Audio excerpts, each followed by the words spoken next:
Bonjour et bienvenue dans nos perspectives financières d'aujourd'hui. Rejoignez-nous aujourd'hui pour notre analyse du monde financier, des derniers événements et des dernières informations sur les marchés. Thomas va nous aider aujourd'hui, depuis la salle des marchés. La plus grande crypto-monnaie a plongé de 65 000 $ à 8 200 $ en une minute sur la bourse américaine de Binance après que l'algorithme d'un trader institutionnel a rencontré un bug et fait chuter le prix. Le Dow et le S&P 500 ont inversé leur tendance pour s'échanger à la baisse, tandis que le Nasdaq a chuté de plus de 1% après les commentaires du président de la Réserve fédérale, Jerome Powell, sur la réduction des mesures de relance. L'économie britannique a de manière inattendue repris de la vitesse en octobre et les pressions sur les coûts ont connu la plus forte hausse depuis plus de 25 ans. La dernière session a vu l'action Facebook perdre 0,5%, l'indicateur oscillateur ultime donne un signal haussier.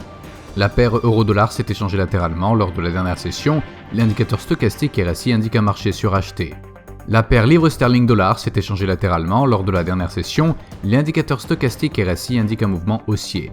Le cours de la paire dollar australien, dollar américain est resté largement inchangé lors de la dernière session, l'indicateur ROC donne un signal haussier. L'indice d'activité nationale de la Fed de Chicago aux États-Unis sera publié à 12h30 GMT, l'indice des affaires manufacturières de la Fed de Dallas aux États-Unis à 14h30 GMT, le climat des affaires IFO de l'Allemagne à 8h GMT, l'évaluation actuelle IFO de l'Allemagne sera publiée à 8h GMT, l'indice coïncident du Japon à 5h GMT, l'indice économique avancé du Japon à 5h GMT.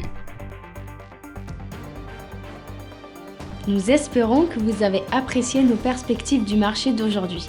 De la part de toute l'équipe, nous vous souhaitons une journée de trading productive. N'oubliez pas de vous connecter demain matin pour tous les événements et les dernières nouvelles sur les marchés financiers.